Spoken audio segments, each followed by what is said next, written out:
Shalom, selamat tahun baru. Tahun 2024 tahun kemenangan, tahun 2024 tahun keajaiban. Pada kesempatan ini saya bersama dengan keluarga, bersama dengan seluruh tim pastoral, kami mau mengucapkan selamat tahun baru 2024 kepada setiap volunteers dan segenap jemaat Zion Church of Christ. Saya berdoa tahun 2024 setiap kita mengalami keajaiban kuasanya Tuhan. Pintu-pintu mujizatnya Tuhan terbuka dan terjadi lawatan-lawatan yang baru pada saat kita memutuskan untuk tinggal terus-menerus di dalam Yesus Kristus sehingga kehidupan kita dapat menjadi kesaksian bagi semua orang. Karena target gereja Zion Church melalui visi yang Tuhan percayakan adalah membawa setiap jemaat Zion Church of Christ untuk hidup dalam kemurnian, menjadi sama seperti Yesus, dan berdampak bagi dunia. Oke, itulah yang kita kejar ke depan. Kita mau bawa jemaat Tuhan menjadi seperti apa? Seperti yaitu visi yang Tuhan percayakan. Nah 2024 ini saudara, tema yang diangkat sepanjang tahun 2024 berbicara mengenai miraculous living in Jesus Christ. Miraculous living in Jesus Christ. Itu artinya keajaiban kehidupan di dalam Kristus. Saya berharap, saya berdoa buat saudara bahwa selalu ada kesaksian, keajaiban-keajaiban yang Tuhan buat di dalam kehidupan setiap kita. Saya berdoa saudara di tahun 2024 ini dari jemaat akan memberikan report bahwa mereka mengalami keajaiban Tuhan, bahwa mereka mengalami kuasa Tuhan, bahwa mereka memiliki kesaksian-kesaksian di dalam kehidupan mereka. Itu sebabnya 2024 kita membahas mengenai yaitu segala keajaiban yang Tuhan kerjakan di dalam kehidupan kita.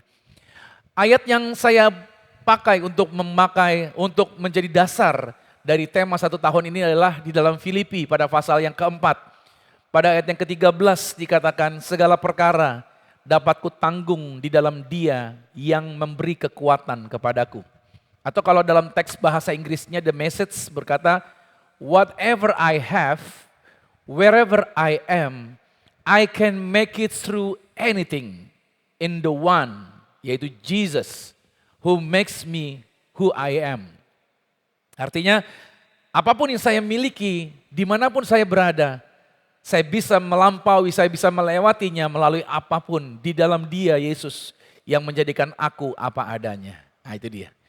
Jadi saya percaya bahwa 2024 bukan menjadi tahun yang mengerikan, bukan menjadi hal yang mencemaskan, tapi 2024 keajaiban Tuhan akan terjadi. Amin.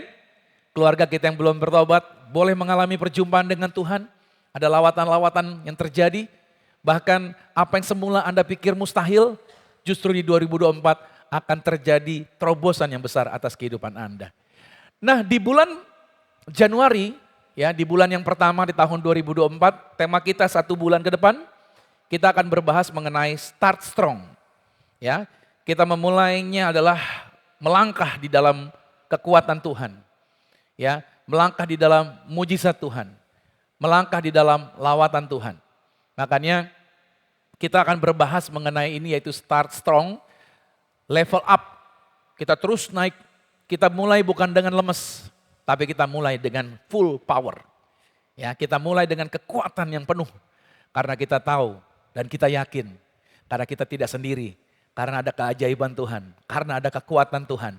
Makanya kita bisa melewati every step. Dan kita mengalami peningkatan demi peningkatan.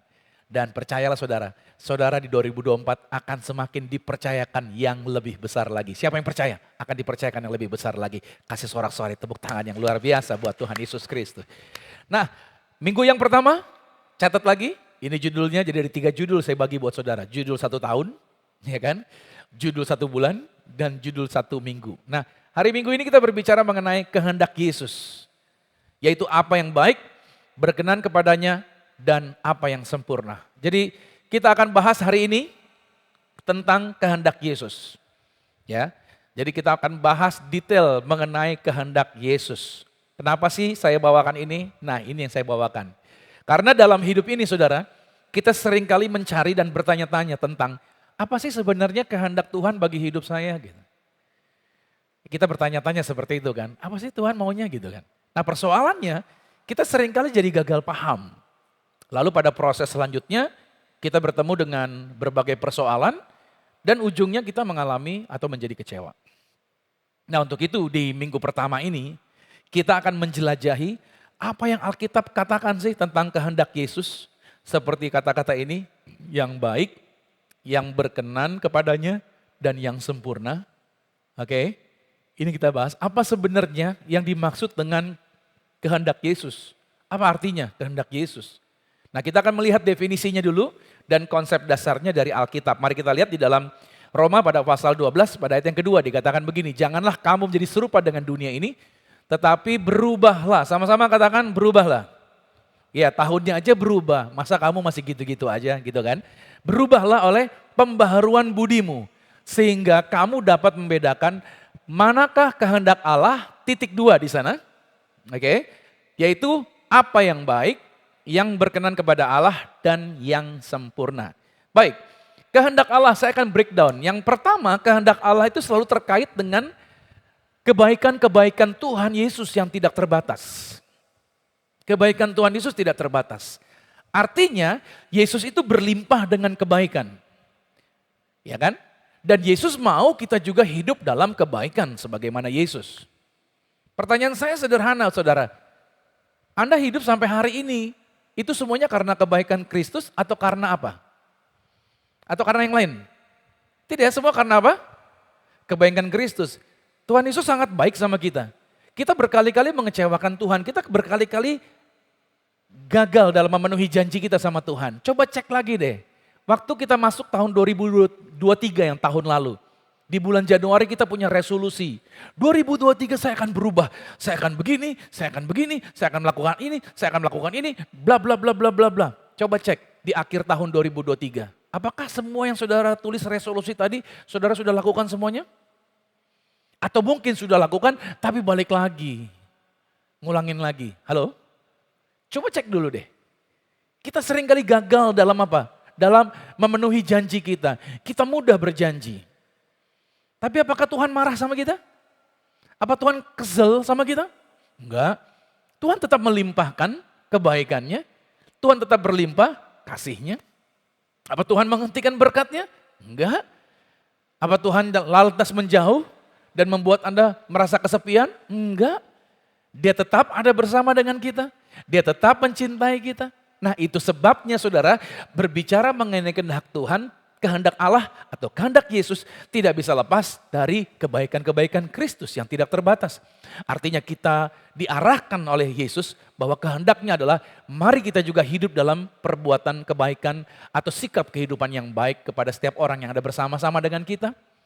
Kenapa demikian? Karena kita hanya bisa memberi kalau kita sudah punya. Maksudnya begini saudara, saudara nggak bisa berbuat baik sama orang kalau saudara nggak dipenuhi dulu dengan kebaikannya Tuhan. Paham sampai di sini? Jangan dibalik. Agama mengajarkan berbuat baik dulu sama orang, nanti Tuhan akan kasih kebaikan. Nggak bisa. Bagaimana mungkin saya mau ngasih orang 1 juta, tapi uang saya cuma 100.000. Analoginya begitu. Saya harus punya duit dulu 1 juta, baru saya bisa kasih orang 1 juta. Saudara nggak bisa pakai ATM saudara, kalau ATM-nya tidak dimasukin duit dulu. Kalau saudara mau keluarin 1 juta dari ATM saudara, ATM-nya harus diisi dulu 1 juta. Sama, saudara nggak bisa mengasihi orang kalau Anda tidak menerima dulu kebaikan kasihnya Tuhan atas kehidupan Anda. Itu sebabnya Yesus mati buat Anda, dia melakukan kebaikannya dulu bagi hidup kita pada waktu kita masih jauh dari Tuhan. Pada waktu kita masih hidup di dalam dosa, dia sudah memberikan kebaikannya dulu bagi kita. Setelah dia memberikan kebaikannya bagi kita, baru tuh kita bisa melakukan kebaikan-kebaikan kepada setiap orang. Nah, kehendak Tuhan adalah kita juga hidup dalam kebaikan. Dengan cara apa? Menerima kasih Tuhan yang tak terbatas.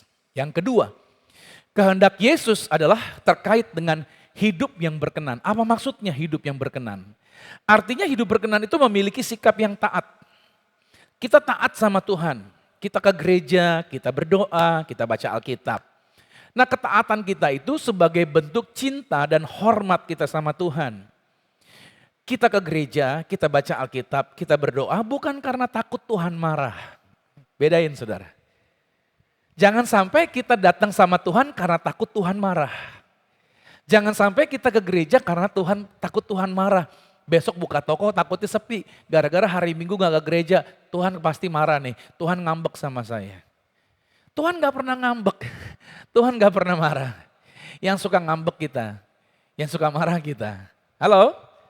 Ingat baik nih. Jadi taatnya kita itu bukan karena ketakutan. Tapi taatnya kita karena kita sayang dan cinta sama Tuhan. Lihat baik-baik.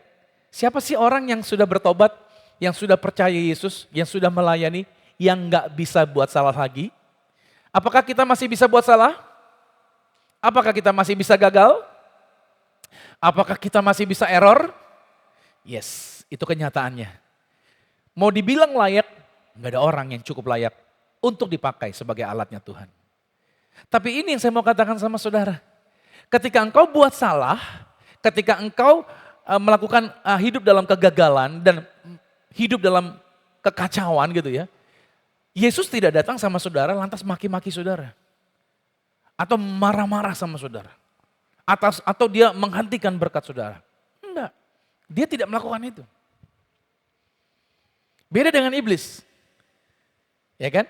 Kalau saudara jatuh dalam kesalahan, gagal, ya kan? Terus error, iblis itu akan menyerang apa? Jati diri Anda. Caranya iblis. Beda dengan Yesus. Kalau Yesus Anda salah tadi dideketin. Begini caranya, saya tolongin kamu. Yang benar seperti ini. Jangan jalan di situ, kenapa? Karena di situ tempatnya iblis menunggu kamu. Jalannya di sini. Lakukan yang benar seperti ini. Perbuatlah seperti ini. Nah, itu dia. Kalau Anda buat salah, dia tidak menghakimi Anda. Dia tidak serang jati diri Anda. Tapi dia bantu Anda memperbaiki perbuatan-perbuatan Anda. Kalau iblis, dia langsung bilang begini, dasar kamu orang berdosa gitu. Kamu orang gak berterima kasih. Itu iblis. Kamu memang gak bener hidupnya. Hidup begini modelnya, mana bisa ada berkat. Pasti Tuhan marah sama kamu. Nah lo, itu iblis. Makanya orang tua, kalau anaknya, lihat deh anak kita main itu apa tuh, apa namanya tuh yang susun blok itu apa tuh? Apa namanya? Lego. Dia bikin Lego seperti itu. Terus kita sebagai parents bilang gini, let me help you, let daddy help you. Karena kita orang tua tahu gambaran besarnya seperti apa cara buatnya. Anak bilang apa? No, I can do it. Saya bikin sendiri. You don't help me gitu. Ya kan? Udah dia bikin tuh. Pas dia bikin setengah jam nggak jadi. Berantakan. Begitu berantakan, aku bingung nih gitu. Kok nggak bisa ya gitu ya. Biasanya orang tua bilang apa? Nah, dia udah bilang kan, bener gak? Makanya denger, sini dia dibantuin. Nah, better you don't say like that. Jangan pernah ngomong begitu sama anak saudara. Jesus, pada waktu engkau buat sesuatu dan kau error berantakan, Yesus tidak datangin kamu dan bilang, udah saya bilang kan saya sudah utus Romi Matulesi kasih tahu kamu gak denger sih gitu. Enggak, Yesus gak bilang gitu. Yesus bilang apa? It's okay. Yuk kita bikin yang benar seperti ini. Coba saudara lakukan sama anak saudara. It's okay, gak apa-apa. Mari buat yang seperti ini, caranya seperti ini. Kamu pasti bisa. Sini kita bikin sama-sama yuk. Yuk, saya temenin kamu yuk. Gitu. Coba saudara bikin seperti itu sama anak saudara. Anak saudara akan bangga sama dedinya. Ya kan? Anak saudara akan bangga sama maminya. Anak saudara akan bangga sama orang tuanya. Kenapa? Karena anak tidak datang dengan judgment atas sikapnya dia. Tapi saudara menunjukkan jalannya yang benar seperti apa. Amen? Makanya saya katakan sama saudara, Jesus ingin Anda hidup dalam ketaatan. Tapi dia tidak datang dengan bentuk pengancaman. Dia datang dengan kasih kepada saudara. Dia tunjukkan jalan yang benar. Kehendak Kristus yang ketiga. Kehendak Yesus itu juga berkaitan dengan apa? Yaitu berbicara tentang kesempurnaan. Ya, berbicara mengenai kesempurnaan. Apa sih maksudnya kesempurnaan? Perfeksionis gitu? Gak boleh ada yang salah sedikit pun. Oh bukan. Bicara kesempurnaan kehendak Kristus itu artinya kita dibentuk untuk memiliki karakter yang sama seperti Yesus. Karakter yang baik itu tidak pernah ditemukan. Jadi saudara begini, Pastor, kok anak saya begini ya karakternya? Aduh, ada setannya nih gitu. Kita kalau lihat anak kita agak aneh-aneh, kita bilang apa? Ada setannya nih, ada setannya. Saya cuma mau kasih tahu sama saudara, karakter yang baik itu tidak pernah ditemukan. Tapi karakter yang baik itu sudah diinstal. Dan dia perlu dibentuk melalui proses yang berkesinambungan dalam pertumbuhan kehidupan seseorang. Paham sampai di sini? Dia perlu diproses, dia perlu diajarin, dia perlu dibantu, dia perlu dibimbing. Jadi kalau anak saudara modelnya kayak, wah gimana ya begini ya, saya pusing nih ngurusin anak saudara. Saya cuma mau bilang, kan benihnya dari kamu berdua. Ya anak begitu ya itulah kamunya gitu lah. Jangan salahin orang, jangan salahin setan. Kata setan gini, bukan gue, kok lu nyalain gue, kata setan gitu. Karena ada ibu-ibu juga ketika usahanya gagal, dia datang sama pendeta, pendeta tolong doakan saya. Usaha saya diganggu setan. Kok saya usaha gagal terus. Saya bikin sesuatu gagal lagi. Ini pasti serangan setan. Pendeta doa dan mendoakan usir setan, jangan ganggu ibu ini. Setannya komplain, kata setan gini, bukan saya. Saya gak pernah ganggu dia, gak pernah ganggu usaha dia. Memang ini ibu blow on aja. Bukan karena setan gitu kan. Nah, seringkali iya kan kita jadinya gagal saudara. Karena kita berpikir bahwa karakter yang baik itu bisa ditemukan. Jadi kita ketemu orang, wah ini orang karakternya baik nih, saya akan rekrut dia. Saudara, gak ada orang langsung karakternya baik ditemukan, gak ada. Karakter baik itu by proses saudara, diproses. Semuanya butuh proses. Suami istri menikah, apa langsung suamimu jadi suami yang baik atau istrimu jadi istri yang baik? By proses, by proses. Semuanya harus dalam proses, dalam perjalanan berkesinambungan. Makanya bagaimana sih caranya untuk saya bisa mengenali kehendak Kristus ini? Caranya adalah apa saudara? Untuk mengenali setiap kehendak Yesus melalui pembacaan firman Tuhan. Kalau 2023 saudara jarang baca Alkitab, saya sarankan 2024 baca Alkitab. Karena dengan saudara membaca Alkitab, itu menjadi panduan yang pasti untuk mengidentifikasi apa saja yang baik, apa saja yang berkenan, dan apa saja yang sempurna menurut Yesus. Jadi artinya berjalan di 2024 ini, agar dapat paham apa menjadi kehendak Yesus dengan cara membaca firman Tuhan. Setuju? Yes. Harus. Siapa yang baca Alkitab? Orang tua aja? Bukan. Dari mulai anak sekolah minggu, sampai usia senior, harus wajib baca Alkitab, baca firman. Agar paham saudara kenapa kita perlu baca firman, baca Alkitab. Saudara bisa beli buku-buku panduan, ada banyak secara saudara agar tidak membosankan baca Alkitab. Agar paham nih, saya berikan contoh yang cocok dengan zaman now nih. Kalau di depan gadget, kita dapat lengket berjam-jam, betul gak sih? Kenapa tidak kita coba lakukan lengket pada Alkitab kita? Gitu. Di depan gadget berjam-jam kita bisa ada di situ. So hati-hati saudara, kalau saudara mau baca Alkitab, ada untuk notifikasi di HP saudara, saudara hati-hati. Better lihat, habis itu kalau memang penting, oke, ya kan? Tapi better kalau enggak, ya saudara singkirin dulu deh. Karena percaya deh, hanya gara-gara pengen lihat, akhirnya saudara apa? Nyemplung sekalian kelamaan di situ tanpa sadar. Nah itu bahayanya tuh saudara. Jadi saudara harus tentukan dulu waktu untuk saudara baca Alkitab yang tidak mau diganggu oleh gadget saudara. Ya kan? Saudara tentukan aktivitasnya, waktunya. Saya percaya kalau orang yang rindu untuk mencari kehendak Tuhan, Anda pasti bisa. Anda pasti bisa. Ya kan? Lakukanlah itu dengan Alkitab Anda, untuk Anda lengket dengan dia berjam-jam. Saudara kasih Tuhan, firman Tuhan adalah nafas kehidupan kita. Dan sangat-sangat kita butuhkan. Firman Tuhan sangat kita butuhkan dalam segala waktu, situasi dan keadaan. Pada waktu susah, pada waktu senang, kaya atau miskin, sakit atau sehat, dalam kelimpahan atau kekurangan, dalam keberhasilan ataupun kegagalan. Melalui firman Tuhan kita jadi tahu apa kelemahan kita. Melalui firman Tuhan kita juga jadi tahu apa kekurangan kita. Sehingga kita dapat belajar untuk memperbaikinya terus menerus. Melalui firman Tuhan juga kita menjadi tahu segala kelebihan dan kekuatan kita. Sehingga kita dapat memaksimalkan potensi diri kita sambil terus menjaga kerendahan hati dan bersyukur bahwa semua itu adalah pemberian daripada Tuhan.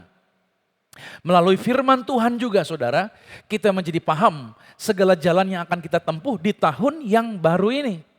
Kita akan tahu apa yang menyenangkan hati Tuhan dan apa yang dapat menjadi berkat bagi sesama. Oke, ingat baik, baca firman. Karena dengan firman Tuhan Anda jadi tahu mana memilih pasangan yang benar. Baca firman Tuhan. Problem atau masalah akan selalu kita hadapi. Walaupun kita sudah menjaga hidup yang baik atau sudah melakukan perkara-perkara kebaikan, tetap saja selalu ada problem, ada masalah. Nah, yang membuat kita terpuruk dalam menghadapi persoalan kita adalah ini dia. Because you don't know what you don't know. Ya, karena kita nggak tahu apa yang kita nggak tahu gitu loh.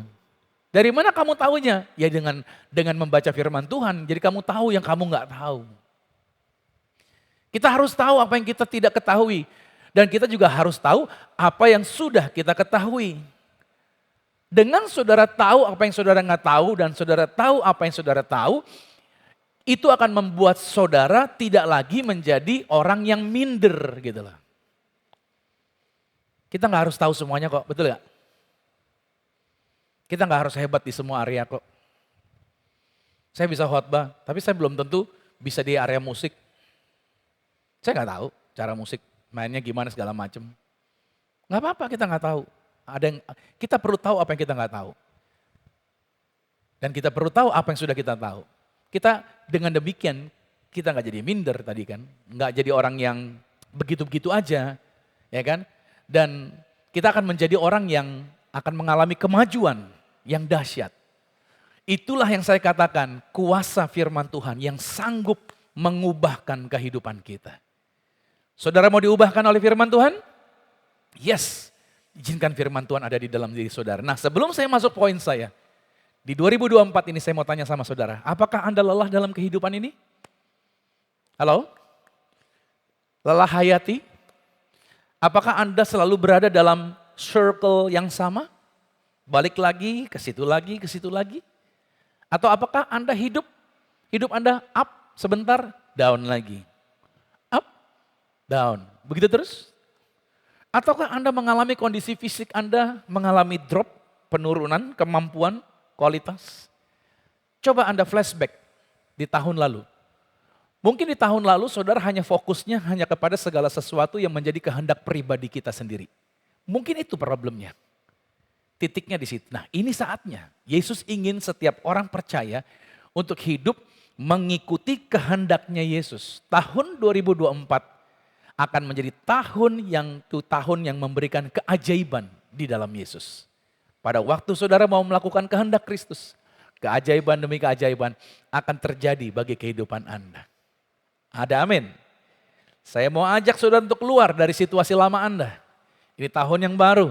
Harus sesuatu yang berbeda yang bisa kita lakukan karena Tuhan ingin memberikan hal-hal yang dahsyat dan ajaib dalam kemuliaannya. Nah, pertanyaannya apakah mengapa Tuhan Yesus mau kita mengikuti kehendaknya? Mengapa kita diajak untuk mengikuti kehendak? Yang pertama, karena Tuhan mau memakai siapa saja, garis bawahi, siapa saja untuk mewujudkan kehendaknya. Siapa sih yang dipakai Tuhan? Hanya orang-orang hebat? Hanya orang-orang tertentu? No. Semua orang, siapa aja. Terbukti dari Kisah Rasul pada pasal 4, pada ayat 13. Ketika sidang itu melihat keberanian Petrus dan Yohanes, karena mereka berdua habis menyembuhkan orang lumpuh dan mereka ditangkap di sidang agama. Dikatakan, dan orang-orang yang menyidang mereka mengetahui bahwa keduanya, Petrus dan Yohanes, hanya orang biasa yang tidak terpelajar. Heranlah mereka dan mereka mengenal keduanya sebagai pengikut Yesus. Heranlah mereka. Para murid Yesus seperti Petrus, Yohanes, Yakobus dan lain sebagainya adalah para nelayan yang sederhana.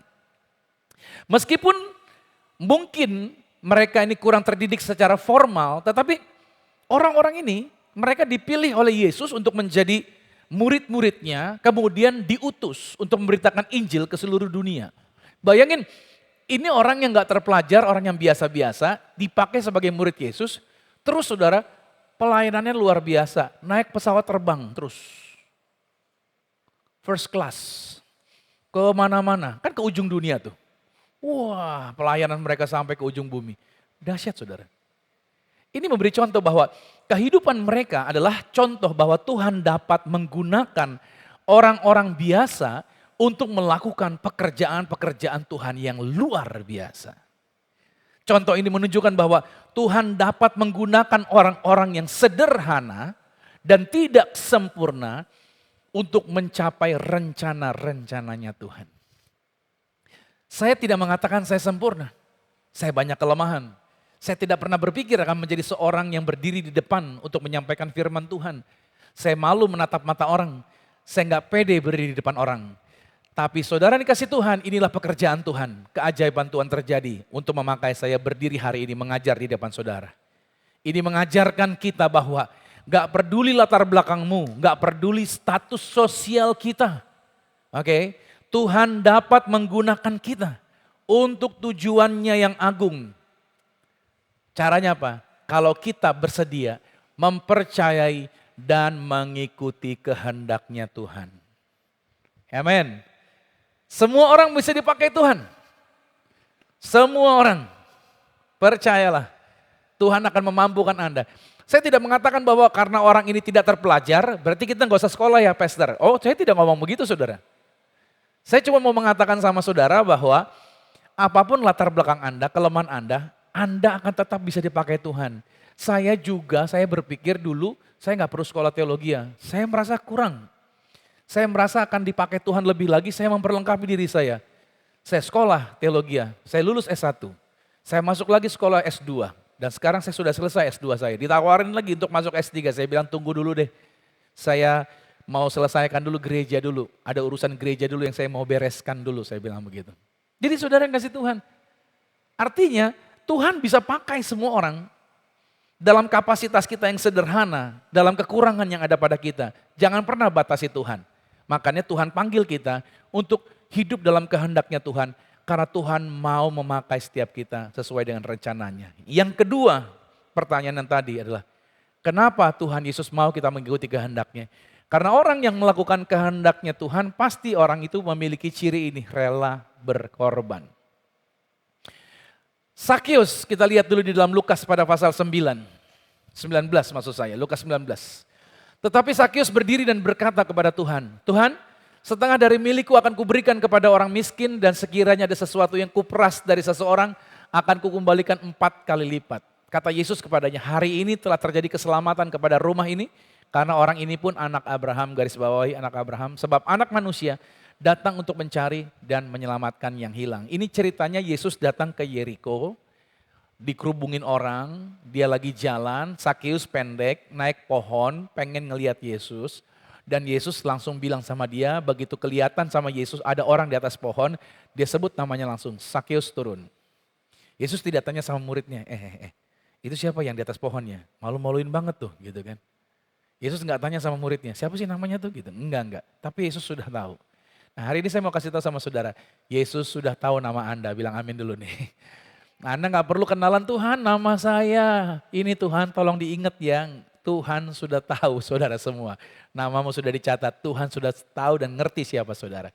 Makanya dibilang suruh turun Sakius, Yesus makan di rumah dia, bukan cuma makan tapi ngobrol firman. Nah ini dia, kalau makan-makan juga ada ngobrol firman di situ, halo. Kebanyakan kita kalau ngumpul sama teman ngomongnya apa? Ngalor ngidul, ngomongin firman. Gak apa-apa ngomong apa dulu, tapi tarik lagi ke firman. Tarik lagi ke firman, Yesus ngomongin firman nih sama si Sakius nih. Begitu selesai khotbah, lihat responnya. Pada saat Sakius menerima Yesus di rumahnya, dengan sungguh-sungguh dia mendengarkan sabda firman Tuhan yang Yesus sampaikan. Lihat responnya Sakius. Dia bergerak mengikuti kehendak Yesus. Hatinya berubah dari orang yang egois, berubah menjadi orang yang bertobat, dan dia menjadi orang yang rela berkorban. Itu yang dilakukan oleh Sakius. Bayangin dia bilang apa? Separuh hartanya dia bagi kepada orang miskin. Kalau ada orang yang pernah aku peras, aku ganti 4 kali lipat. Hari itu saudara, kota Yeriko ekonominya berubah. Gara-gara orang ini dengar firman dan orang ini mengikuti kehendak Yesus dan hatinya bergelora dan dia punya hati yang rela berkorban. Ciri seorang yang melakukan kehendak Tuhan, dia pasti rela berkorban. Apakah orang yang berkorban akan rugi? Ayat 9 berkata, orang ini pun keturunan Abraham atau anak Abraham. Tahu gak kenapa Yesus sebut dia anak Abraham? Abraham itu bapak orang beriman, karena Abraham semua bangsa diberkati.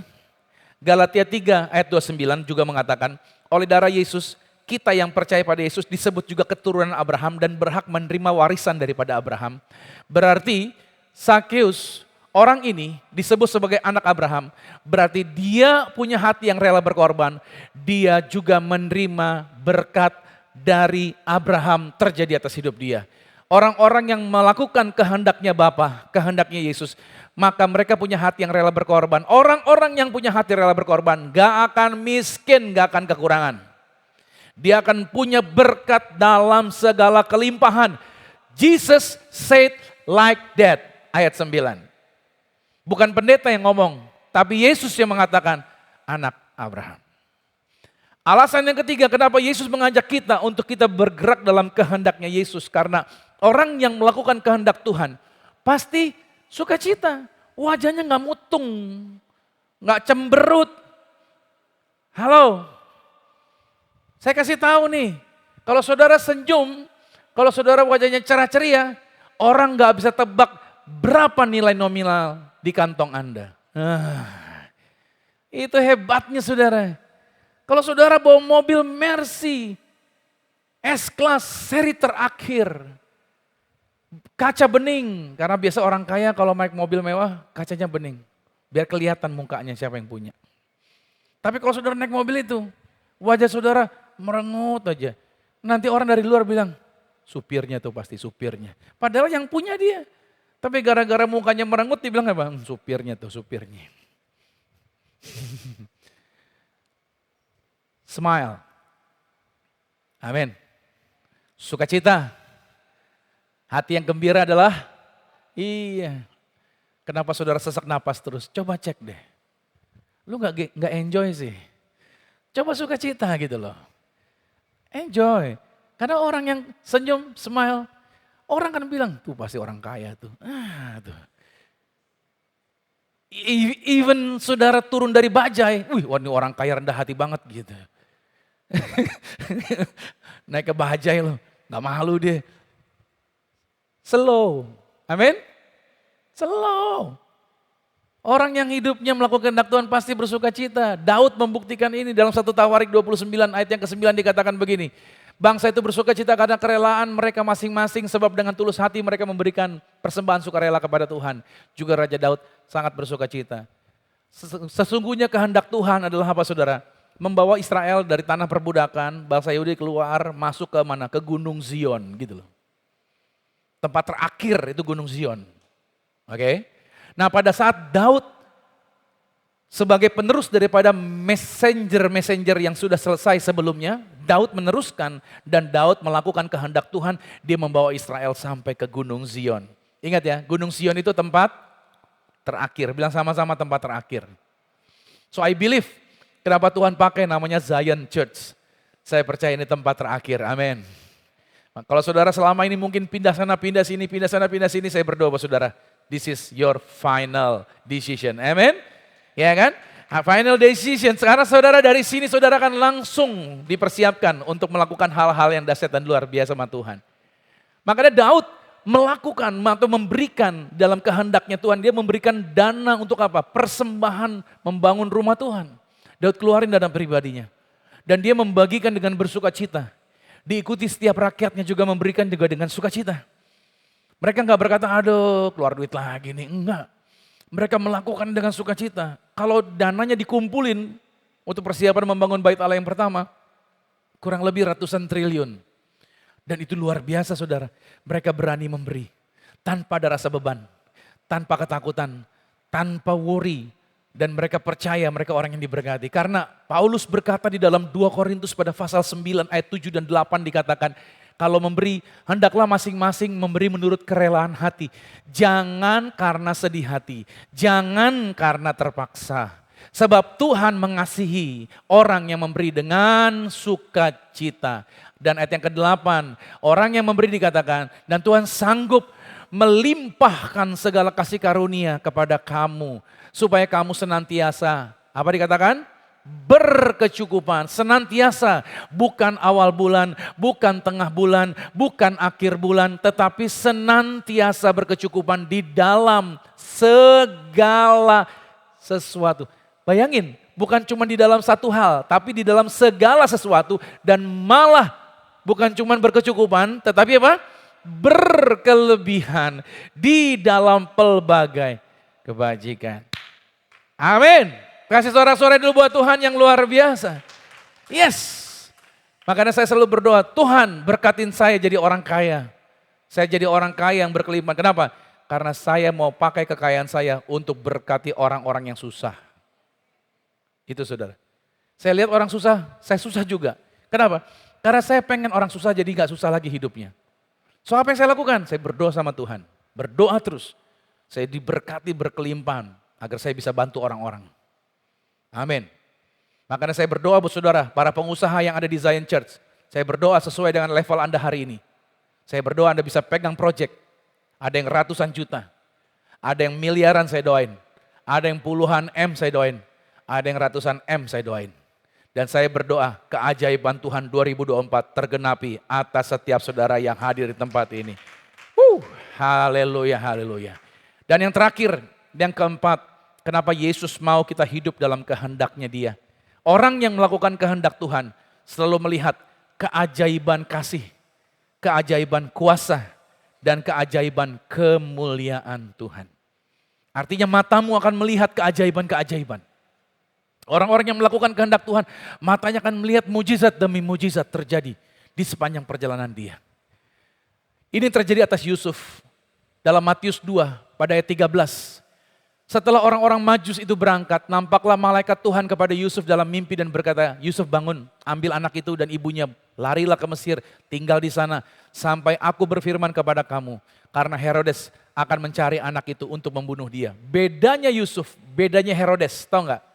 Yusuf ini orang yang sungguh-sungguh, ya kan? Yusuf ini orang yang tulus, Yusuf ini orang yang mentaati perintahnya Tuhan.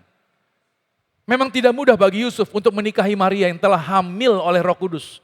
Dan tetap menjaga kesucian Maria sampai bayi Yesus dilahirkan. Tapi ketaatannya Yusuf, imannya Yusuf untuk melakukan kehendak Tuhan, membawa Yusuf untuk diperlihatkan keajaiban daripada kuasanya Tuhan. Beda dengan Herodes. Herodes pada waktu orang Majus datang ketemu Herodes, Herodes bilang begini, kalian selidiki di sana ya, cari tahu anak itu di mana lahirnya. Kalau udah ketemu, balik lagi ke sini ya, kasih tahu saya, karena saya juga pengen menyembah anak itu. Bohong, hatinya pahit, hatinya gak suka. Herodes tidak suka ketika ada persaingan, tidak suka kalau ada anak raja yang lahir. Herodes dan para ahli Taurat, mereka tahu di mana dituliskan akan dilahirkan bayi Yesus, sang raja itu. Tapi mereka tidak diperlihatkan kuasa, tidak melihat kemuliaan orang-orang itu. Beda dengan Yusuf, beda dengan orang-orang Majus. Orang-orang yang melakukan kehendaknya Tuhan. Mata mereka melihat mujizat. Yusuf melihat mujizat. Bagaimana ada malaikat datang ketemu dia. Yusuf melihat mujizat. Dia tinggal di sebuah rumah, kira-kira bayi Yesus sudah 2 tahun umurnya. Tahu-tahu kedatangan para raja datang ke rumah. Saudara, Anda tinggal di komplek rumah Anda orang biasa aja. Tahu-tahu saudara, para petinggi kerajaan sedunia datang ke rumah Anda gitu. Kira-kira gempar gak tuh? Satu RT. Bukan kan satu RT, satu RW. Apa-apaan nih? Ramai banget nih. Ya kan? Hari itu Yusuf mendadak kaya raya. Ada emas, kemenyan, dan mur. Di sini saya mau katakan sama saudara. Orang-orang yang melakukan kehendak Tuhan, berkatnya akan datang tepat pada waktunya ke tempat Anda dan gak salah alamat, amin. Kemuliaan Tuhan akan terjadi ke tempat Anda. Dari mana orang gak kenal Anda, tahu-tahu bilang begini, lu pegang project gue deh, lu yang kerjain deh. Siapa yang promosiin Anda? Yesus yang promosiin Anda, amin.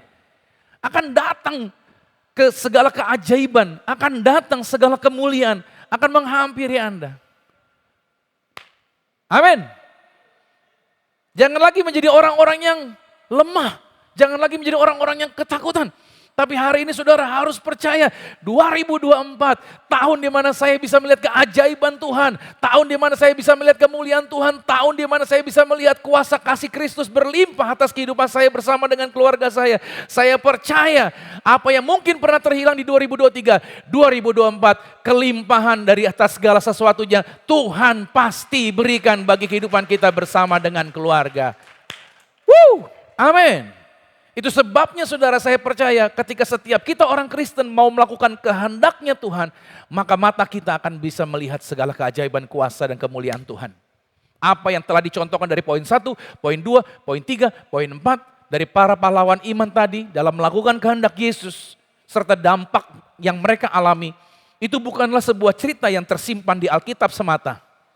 Melainkan semuanya adalah kenyataan ilahi. Sama-sama katakan kenyataan ilahi. Ya, yang pasti juga terjadi dalam kehidupan setiap orang yang hadir dalam ibadah saat ini. Haleluya, amin. Yes, 2024 setiap kita memulai di dalam kehendak Tuhan Yesus. Maka percayalah Anda memulainya dengan kekuatan penuh untuk meraih setiap jaminan Tuhan dalam kuasa keajaibannya. Saya terus berdoa buat saudara, Anda boleh foto ini. Saya terus berdoa buat saudara. Kekuatan Tuhan berlimpah-limpah di dalam diri Anda. Dan itu akan membawa Anda kepada jalan-jalan kemenangan yang penuh dengan mujizatnya Tuhan. Amin. Beri tepuk tangan lagi bagi Tuhan Yesus Kristus. Saya terus berdoa buat saudara. Karena saya meyakini orang-orang yang kami doakan di tahun 2024 ini akan ada kesaksian yang baru. Puji Tuhan. Selamat merayakan keajaiban Tuhan dalam menjawab setiap doa orang percaya. Mari kita beri tepuk tangan lagi bagi Tuhan Yesus Kristus. Kita berdoa saudara, hampiri Tuhan. Saya beri waktu beberapa saat. Saudara boleh berseru sama Tuhan. Dan kau boleh mengatakan, Tuhan, aku mau melakukan kehendak-Mu. Aku mau mengikuti kehendak-Mu. Aku mau bergerak seirama dengan kehendak-Mu Tuhan. Apa yang Tuhan rencanakan, apa yang Tuhan mau biar terjadi di dalam kehidupan kami. Lord Jesus, hamba berdoa Tuhan, biar firman Tuhan ini terus bekerja. Firman Tuhan ini terus bergerak. Firman Tuhan ini terus terjadi atas kehidupan setiap anak-anak Tuhan. Mereka bukan menjadi orang-orang yang meragukan atau berpikir apa mungkin. Atau mungkin mereka bertanya-tanya, kira-kira seperti apa di 2024. Tapi mereka menjadi orang-orang yang memulai dengan kekuatan penuh, start strong di dalam Kristus. Mereka tidak sendiri, tapi mereka bersama-sama dengan Yesus. Dan saat ini aku melepaskan kuasa Tuhan. Roh Kudus turun atas mereka. Roh Kudus lawat mereka. Roh Kudus jumpai mereka. Dan Roh Kudus yang menguatkan langkah kaki mereka. Ketetapan hati mereka. Keputusan-keputusan mereka. Sejalan dengan petunjuk firman Tuhan. Aku berdoa mereka tidak sakit-sakitan. Mereka menang atas segala virus. Dan mereka tidak gentar dengan perubahan-perubahan yang ada. Tapi mereka akan selalu naik levelnya. Dan mereka akan melihat kemuliaan demi kemuliaan Tuhan. Keajaiban demi keajaiban Tuhan terjadilah atas kehidupan mereka. Aku melepaskan kuasa. Turunlah atas mereka.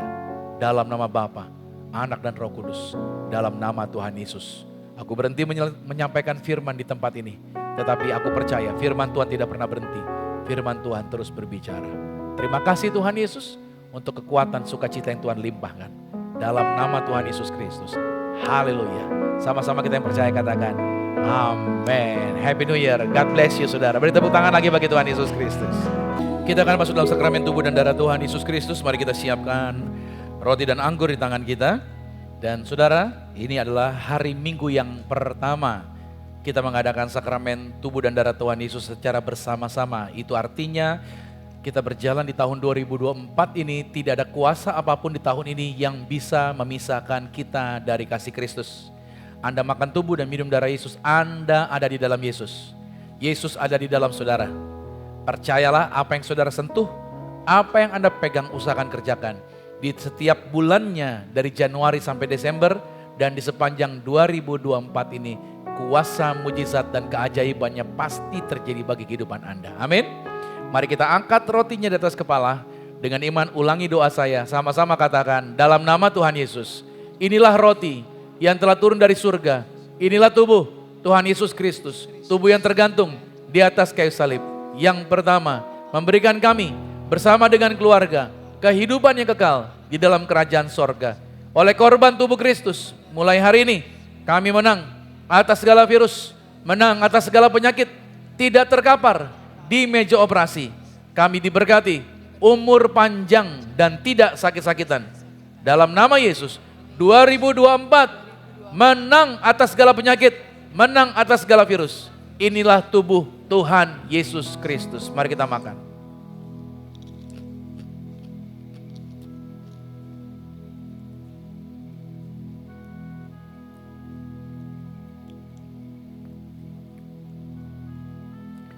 Mari kita angkat anggur ini.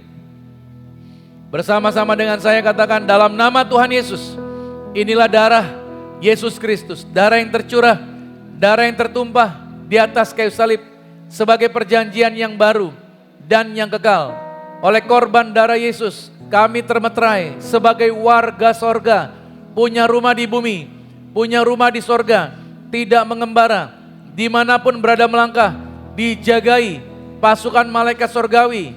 Aku tolak kuasa gelap, aku tolak roh-roh jahat. Dalam nama Yesus, kami punya iman yang kami pegang, yang kami kerjakan di dalam karir, bisnis, proyek, usaha, studi, pelayanan kami diberkati lipat kali ganda dari berkat tertinggi yang pernah kami raih. Dalam nama Tuhan Yesus, inilah darah Yesus Kristus. Mari kita minum darah Tuhan Yesus.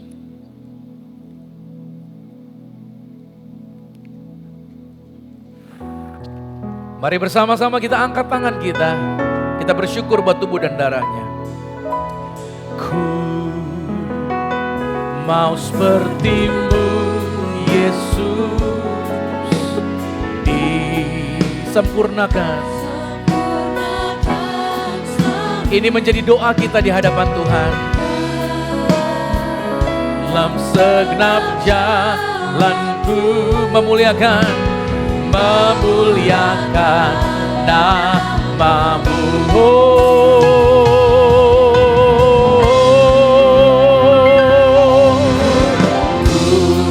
Mau seperti-Mu Yesus, disempurnakan. Jangan gentar, jangan takut berjalan dengan Dia, katakan. Dalam segenap jalan terus memuliakan. Sekali lagi, ku mau seperti-Mu Yesus, seperti-Mu Yesus, disempurnakan. Oh,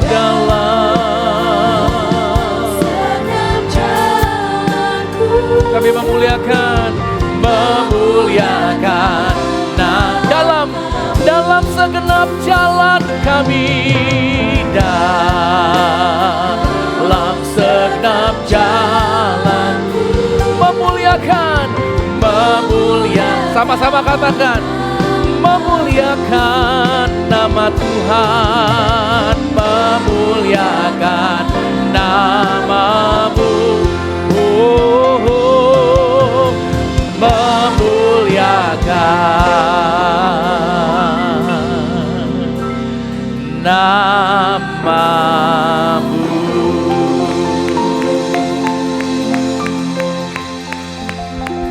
Terima kasih Tuhan, kami percaya bahwa kemuliaan Tuhan ada bersama kami, kasih Tuhan ada bersama kami, kekuatan Tuhan ada bersama kami, maka keajaiban demi keajaiban pasti terwujud dalam perjalanan kami. Maka di tangan kami ada minyak Tuhan yang mengajarkan kuasa, bahwa setiap murid-murid Tuhan diperintahkan mengusir setan dan menyembuhkan segala sakit penyakit. Bersama-sama dengan saya katakan, dalam nama Tuhan Yesus, inilah minyak urapan. Setiap tetes saya punya kuasa mengusir setan, dan setiap oleh saya punya kuasa menyembuhkan sakit penyakit.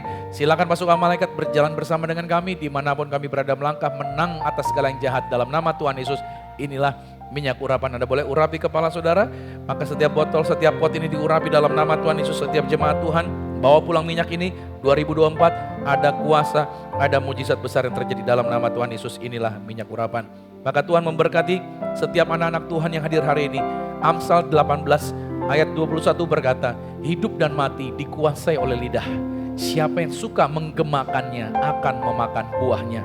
Mari berkati diri kita, perkatakan kata-kata berkat ini.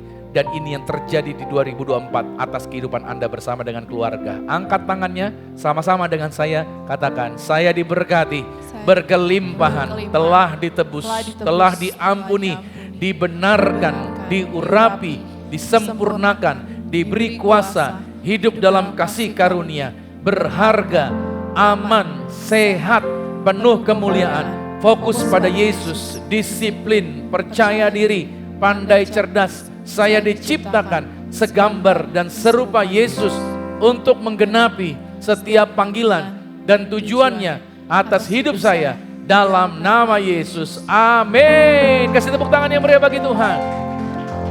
Berkati setiap anak-anak Tuhan yang hadir hari ini Tuhan. Di mana sebentar sebelum kami pulang, kami akan memberikan korban syukur. Tangan-tangan mereka diberkati. Apa yang mereka korbankan digantikan lipat kali ganda. Dalam nama Yesus, yang percaya diberkati sama-sama dengan saya katakan, amin. Satu pengumuman sebelum saya masuk ke dalam doa berkat, yaitu setiap hari Sabtu Gereja Zion Church of Christ, yaitu ada program baru saudara. Program I Start With Jesus. Jadi ada program baru secara online, ibadah hari Sabtu pagi jam 5.30. Jadi saudara kalau sudah dapat sharing, dapat linknya setiap hari Sabtu pagi, saudara boleh share lagi sama teman-teman, sama keluarga saudara. Ini merupakan program rutin setiap hari Sabtunya.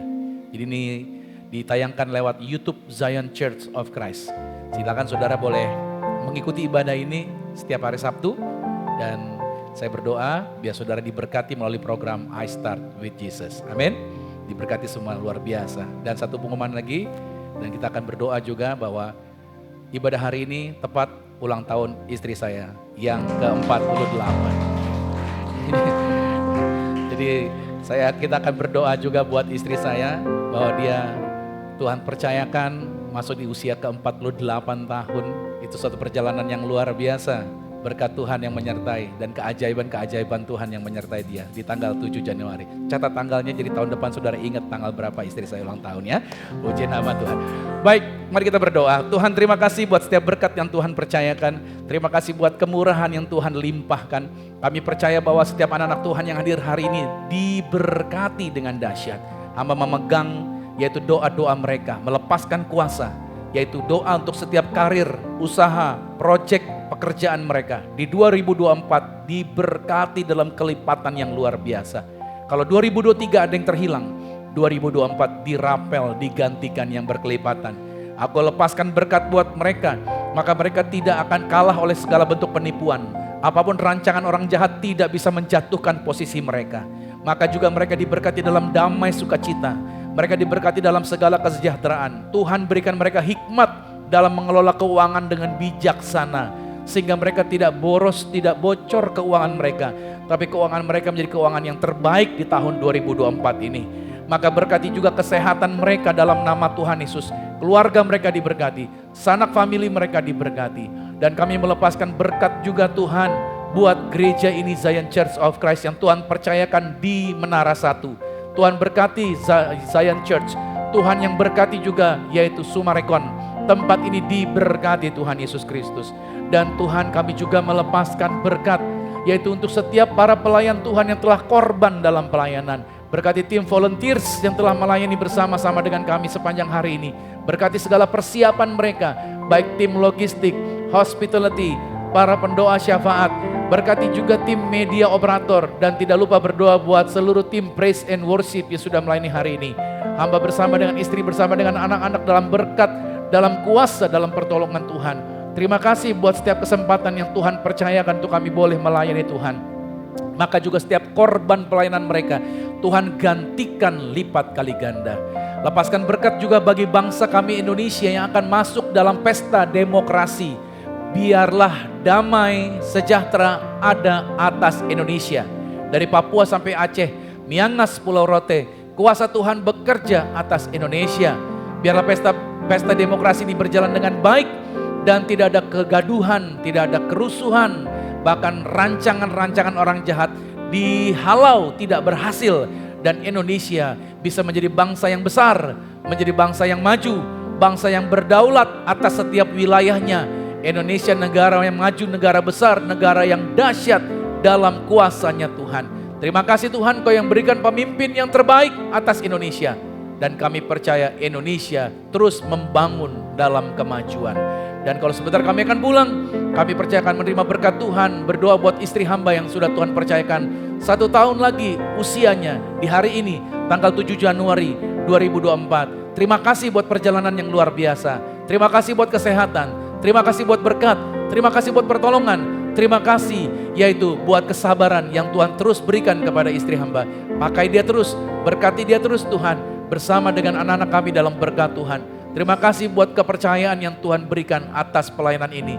Dan saatnya kami akan menerima berkat Tuhan. Kekasih Kristus, aminkan setiap berkat ini. Diberkatilah engkau di dalam usahamu, diberkatilah engkau di dalam pekerjaanmu, diberkatilah engkau di dalam pelayananmu. Apapun yang kau pegang kerjakan di dalam kekudusan, ingatlah Tuhan Yesus Kristus pasti buat kau berhasil. Diangkat Tuhan kau naik ke atas bukan turun, jadi kepala bukan ekor. Aku berdoa sepanjang minggu, bulan, bahkan tahun ini merupakan minggu bulan tahun yang penuh berkat. Sehingga siapapun tinggal dengan kau pasti diberkati. Keluargamu diberkati, orang tuamu diberkati, saudara-saudarimu diberkati, rumah tanggamu berbahagia. Karena terimalah berkat anugerah dari Bapa di surga, cinta kasih di dalam Yesus Kristus, kekuatan menghiburan di dalam kuasa Roh Kudus, menyertai mengurapi setiap kita mulai hari ini, sampai Tuhan Yesus datang menjemput Anda dan saya, keluargamu dan keluargaku, kita semua nantinya sama-sama menjadi warga sorga. Yang percaya sama-sama dengan saya katakan, amin. Selamat tahun baru, happy Sunday, sampai jumpa minggu depan. God bless you.